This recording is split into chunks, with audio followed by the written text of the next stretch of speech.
Hello everyone, my name is I Don't Know Techno, and today we have lost the battle. AI has officially taken over, so that's it. We're done. That's the end of the video.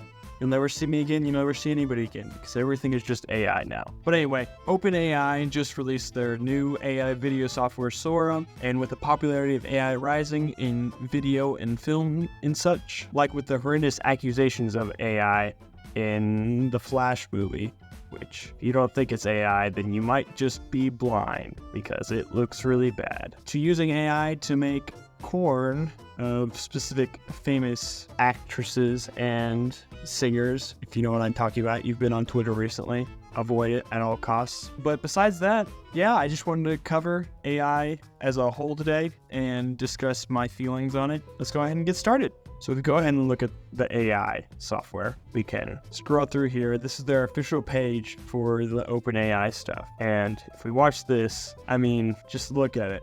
This is all AI, by the way. This is not a real video or anything like that. This is all developed by AI. This was completely made by AI, which is just insane to think about. Got all these videos.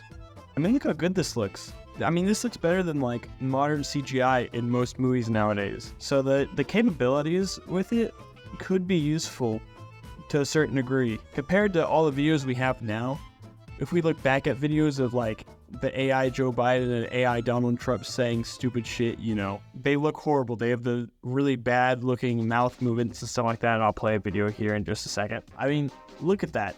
It just doesn't look good at all. But this, I mean, this just looks, I mean, look at this. This looks like pre-recorded footage. This doesn't look real, but it does look like it's rendered straight from a video game. I mean, this looks like a real video game that you could actually play. Now, there are some issues, like in early stages, they have really hard time capturing objects, apparently, from a lot of their trailers that I've watched. Like this chair, I saw a video of this when I first was researching it. It has a hard time with rendering objects very well. As you can see, they're trying to hold it and stuff like that. And all this is developed by AI. Nothing here is real. This is all pictures. The amount of dangers that comes along with something like this, that's really the big thing that I wanted to talk about today, is because with realistic video like I showed you and everything like that, I mean, how hard would it be to make me make me out of AI? How hard would it be to make anybody look like they're saying something or doing something? Now we have AI voices and then AI video. Not that I'm saying AI voices are any good right now. For taking me to DQ, Don. Of course, Joe. Quite frankly, you deserved it after that boxing performance. Sleepy Joe, more like Glass Joe. Oh, look who decided to show up. I think video has definitely taken the lead on how good AI is at making stuff now. Because AI voices are okay in some sense, except like the ones that have been used for a long time, so their AI models have sound a little bit more human, to say the least. But even then, you know, you can usually recognize when it's an AI voice or not. But these videos, like, some of these videos, I could never tell the difference if they're real or fake, just because of how good they look. Unless I was looking at it really closely to look at those little lines. And the implications this has on society as a whole is terrifying, to say the least. I'm not really a big fan of AI.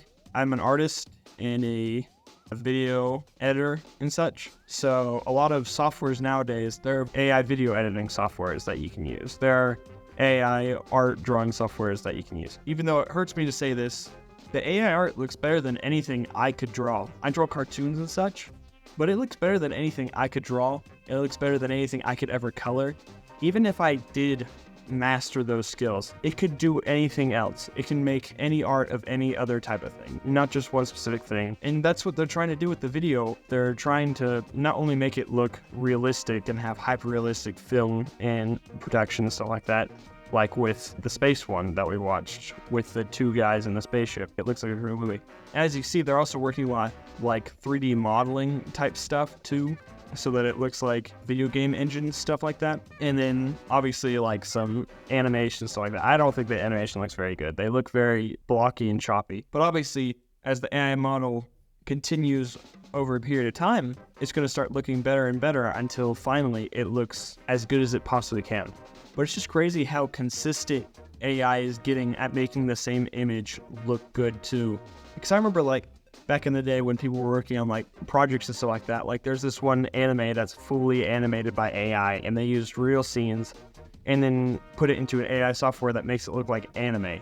But none of the pictures that they used in that were consistent, so the characters were constantly changing looks but having a similar look. Using something like this with that would just keep that consistent look non-stop. It's just gonna look amazing. It's gonna look like it was actually animated by a team. And all you need is just a video to import it, and then it exports that as the video you want to. Or you can just type in, you can just use generative AI, where it just generates it for you and uses a bunch of videos and pictures and stuff like that to make what you want into something that could be amazing. But it can also make something really horrible.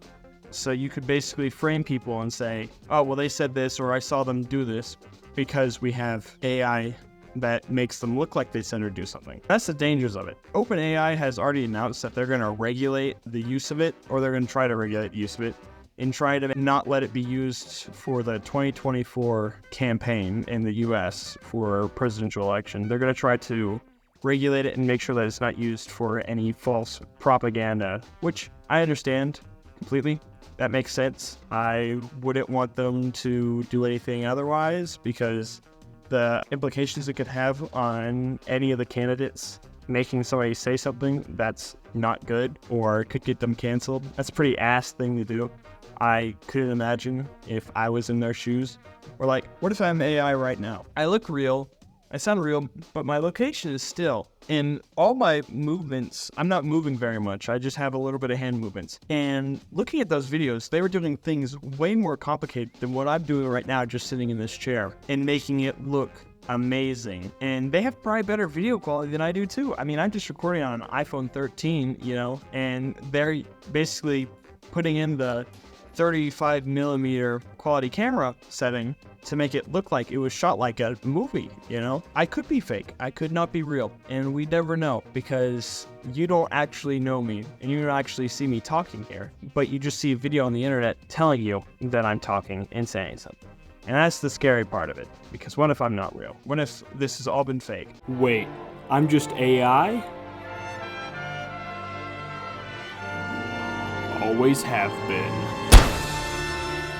Now, we don't really know how good it is at mouth movements and such yet, because we haven't really seen much of it. They don't really have much audio besides like uncopyrighted music in the background. I'm sure once people get access to this, they're gonna make those mouth movements look a lot better, because not only are they gonna use this AI software to try to make those mouth movements line up, but they're also probably gonna put it into that software that adds mouth movements to any character you want to make it look even better, just to add that extra sense of quality to it, to make it look even more realistic. I don't really know what they could do after that, because with how good it looks now compared to how bad it looked back then, even if you look at like the Flash movie, which they say is an AI, but I'm gonna treat it as if it is, because it definitely looks like it. But if you look at that compared to these videos now, and that wasn't even that long ago when they had those scenes and stuff like that. If you look at that, and even if it was CGI, you can see that CGI artists are going to be knocked out compared to this, because this is just, I'm sure it doesn't take very long to develop those videos and stuff like that. I'm sure even if it takes like a few hours or something like that, that's better than taking like 6 months and then paying 100 employees. I'm not saying that's the right thing to do. Not at all, because I don't think that is the right thing to do. But having this technology is going to change the film industry so much as a whole. It's going to change the YouTube industry so much as a whole, because a lot of people are going to be able to make more high quality content, I think, at least, or they're going to try to at least, unless they get canceled for it, which I would also not be surprised if that happens, if people were starting to use AI and people started getting demonetized for it. I think people should get demonetized for AI art. That's my opinion as an artist and as a creator. I don't think AI art should be monetizable, because all you did was put in a prompt and it does all the work for you. I think that's something that should be regulated. There should be no way to profit off AI art, unless you do something like with that anime project I talked about earlier, where they shot all the scenes and did all the voice work and everything. They basically just used AI to overlay it. I can see that, the argument for that, because it's kind of a mixed bag situation. So I don't really know whether it's the best thing to do or not. But until we start learning how we can regulate this type of stuff, there's really no way of finding out, unfortunately. You just kind of gotta hope that it works out. Or maybe we all just are in a Matrix simulation, and we're just all realizing how we made the Matrix, and then cycling repeats itself, and bam, we're just in the Matrix again, over and over again, an endless cycle until we wake up the next time. But besides that, yeah, that's really it. I just wanted to discuss this today, and I hope you all have a good rest of your day, and I will talk to you guys later.